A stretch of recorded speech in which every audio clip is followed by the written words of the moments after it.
اور آخر میں التماس ہے کہ انشاءاللہ اس پر کام چل رہا ہے۔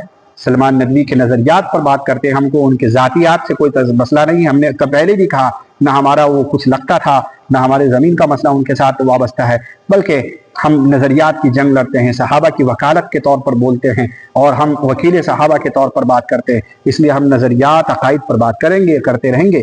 یہ ہمارا سلسلہ ہے، چلتا رہے گا، چل رہا تھا پیچھے سے اور چلتا رہے گا۔ جب جب ایسے فتنے آئیں گے، اس کی وجہ کوئی اور آ جائے ہم اس کے خلاف بولیں گے۔ ہمارا کام جو ہے نظریات پر بات کرنا ہے، مسلمانوں کے ایمان اور ایقان کی حفاظت کرنا مقصود ہے۔ کسی کی ذاتیات پر ہم بات نہیں کرتے ہیں اور ہم بھلائی چاہتے ہیں ہر کسی کے ساتھ۔ ہم چاہتے ہیں کہ لوگ مسلمان بن کر رہے، بھائی بھائی بن کے رہے، لیکن یہ کیا مطلب ہے کہ ہم مسلمان بھائی بھائی بن جائیں اور صحابہ کو دشمن سمجھیں؟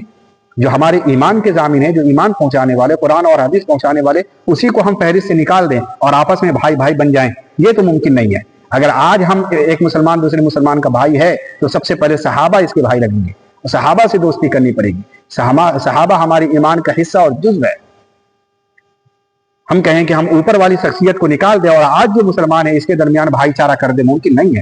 اس وقت اور امت میں بھائی چارہ اس وقت ہی ہو سکتا ہے جب سب سے پہلے صحابہ کو عادل مانا جائے۔ صحابہ کو عادل مان لیجئے، صحابہ کو قرآن شخصیات مان لیجئے، تمام صحابہ کو جو ہے رضی اللہ عنہم ورضوا عنہ کی صفات کو متصف مان لیجئے، تو پھر بھائی چارہ کی کیا بات ہے، ہم گلے ملائیں گے۔ آپ ہمارے بھائی ہیں، آپ ہمارے گھر کے حصہ فرد ہیں۔ لیکن اگر اوپر کی شخصیت محفوظ نہیں ہے تو نیچے بھائی چارے کے کوئی راستہ ہی نہیں بچتا۔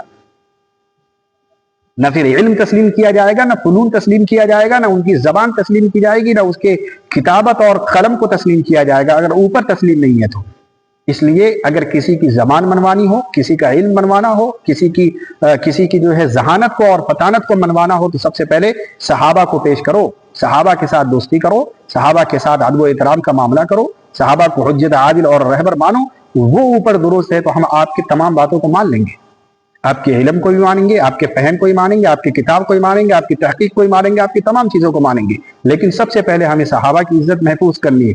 اگر وہ محفوظ نہیں ہے آپ کے ذریعے اور ہم سے آپ کی درخواست کرتے ہیں کہ ہم آپ کے بھائی بھائی بن کے رہیں، تو یہ ناممکن تھا، ناممکن ہے، ناممکن ہو سکتا ہے۔ اس لیے ضرورت اس بات کی ہے کہ اس پیغام کو عام کیا جائے۔ دوستی اور محبت یقیناً یہ ضروری ہے مسلمانوں میں، لیکن صحابہ کے ساتھ رہ کر کے، صحابہ کو بغیر چھوڑ کر کے ہم دوستی نہیں کر سکتے۔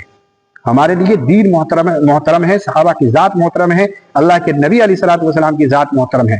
وہ ہے مرکز نبوت اور وہ ہے مرکز محبت۔ اوپر سے محبت چلی آئے گی تو نیچے والی محبت کو تسلیم کیا جائے گا۔ اوپر میں دشمنی اور عداوت ہے اور ہم میں دوستی کرائی جاتی ہے کہ بھائی کیوں کہہ رہے ہو، بولنا چھوڑ دو، لکھنا چھوڑ دو، چلنے والے چلے گئے، آنے والے آ گئے اور سارے معاملات ختم ہو گئے، اب وہ اللہ کے حوالے ہو گئے۔ ان کے نظریات اللہ کے حوالے نہیں ہوئے، ابھی شخصیت اللہ کے حوالے ہو گئی ہے۔ نظریات دنیا میں موجود ہیں، اس کے بیان یوٹیوب پر موجود ہے، اس کی کتابیں چھپ رہی ہے۔ اور جب تک یہ چیز میں نے شروع میں کہا تھا کہ اگر محبت پیدا کرنا ہے اور یہ چاہتے ہو کہ ہم شانتی کے ساتھ تمہیں کچھ نہ کہا جائے، ہمیں بھی رہنے دیا جائے، تو سب سے پہلے اس بدباطل کی، اس عقیدے کی کتابوں اور اس کے سارے لٹریچر، سارے تقاریر جو یوٹیوب اور فیس بک اور دیگر ویب سائٹوں پر موجود ہیں ان کو ڈیلیٹ کرو، کتابوں کو آگ لگاؤ، چھاپنا بند کرو، پھر جا کر کے اتحاد کی دعوت دو، ہم اتحاد کر لیں گے۔ ہم نے کب کہا؟ لیکن شرط، واحد شرط جو ہے وہ مسلم ہے کہ اوپر دوستی مضبوط کرنی ہوگی۔ اوپر دوستی مضبوط نہیں ہے، نیچے ہم سے کوئی امید نہ رکھا جائے۔